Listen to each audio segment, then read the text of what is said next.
ಚಾಲನೆ ಕೊಡ್ತಾ ಇದ್ದಾರೆ. ಹೇಗಿದೆ ಸಿದ್ಧತೆ? ಇಡೀ ಬೆಂಗಳೂರಿನ ಜನ ಇದು ಸುಮಾರು 35-40 ವರ್ಷದ ಹಿಂದೆ ಆಗಬೇಕಾಗಿರ್ತಕ್ಕಂಥದ್ದು. 2014ರಿಂದ ಏನು ಪ್ರಧಾನಮಂತ್ರಿಗಳು ಈ ದೇಶದ ಪ್ರಧಾನಿಗಳಾಗ್ತಾರೆ, ಇವತ್ತು ಇಡೀ ದೇಶದಲ್ಲಿ ಎರಡನೇ ಹೆಚ್ಚು ಕಿಲೋಮೀಟರ್ ಇರ್ತಕ್ಕಂಥ ಯಾವುದಾದ್ರೂ ಒಂದು ನಗರ ಇದ್ದರೆ ಅದು ಬೆಂಗಳೂರು. ಡೆಲ್ಲಿ ಬಿಟ್ಟರೆ ಬೆಂಗಳೂರೇ ಇರ್ತಕ್ಕಂಥದ್ದು. ಬೆಂಗಳೂರಿನ ಜನ ಅತ್ಯಂತ ಖುಷಿಯಿಂದ ಅವರ ಬರುವಿಕೆಯನ್ನು ಕಾಯ್ತಾ ಇದ್ದಾರೆ.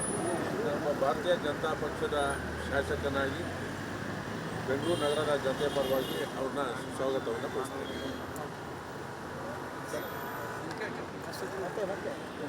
ಸರ್, ಈಗ ಹೊಸದೊಂದು ಯೋಜನೆ ಕೂಡ ಚಾಲನೆಯನ್ನು ಕೊಡ್ತಾರೆ. ಮೂರನೇ ಹಂತದ ಕಾಮಗಾರಿಗೂ ಚಾಲನೆಯನ್ನು ಕೊಡ್ತಾರೆ. ಇವತ್ತು ಹೊಸದಾಗಿ ಏನು ಮೆಟ್ರೋ ರೈಲನ್ನು ಬಿಡ್ತಕ್ಕಂಥದ್ದು ಇದೈತೆ. ಇದೊಂದು ದೊಡ್ಡ ಕೊಡುಗೆ ಅಂತಕ್ಕಂಥದ್ದನ್ನ ಬೆಂಗಳೂರಿನ ಜನ ಭಾವಿಸತಕ್ಕಂಥದ್ದು.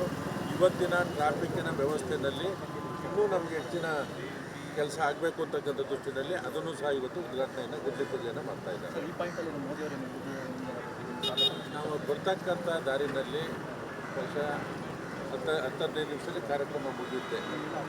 11 ಗಂಟೆಗೆ ಬೇಕ್ರಿ ಸರ್ಕಲ್ನಲ್ಲಿ ಬಿಟ್ಟು ಚಾಲುಕ್ಯ ಸರ್ಕಲ್ಲು, ಅಲ್ಲಿಂದ ಸಂಗೊಳ್ಳಿ ರಾಯಣ್ಣ ಸರ್ಕಲ್ ಮತ್ತು ರೈಲ್ವೆ ಸ್ಟೇಷನ್ ಹೋಗಿ ಮತ್ತೆ ಇದೇ ಮಾರ್ಗದಲ್ಲೇ ಆರ್ಮಿ ರಸ್ತೆ ಮುಖ್ಯನ ಹೋಗ್ತಕ್ಕಂಥ ಇದರಲ್ಲಿ ನಮ್ಮ ಕರ್ತವ್ಯ ಅವ್ರನ್ನ ನೋಡಬೇಕು ಅಂತಕ್ಕಂಥದ್ದು.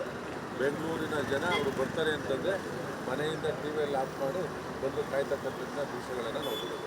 ಟ್ರಾಫಿಕ್ ಸಮಸ್ಯೆಗಳ ಬಗ್ಗೆ ನಾವೆಲ್ಲರೂ ಅದನ್ನು ಜವಾಬ್ದಾರಿಯಿಂದ ತಾಳ್ತೀವಿ. ಏನು ತೊಂದರೆ ಆಗೋದೇ ರೀತಿ ನಾವು ದೇಶದ ಪ್ರಧಾನಿ ಬರ್ತಾರೆ ಅಂದರೆ ನಮ್ಮ ಕರ್ತವ್ಯ ಅದರಲ್ಲಿ ಅಡಗಿದೆ. Thank you.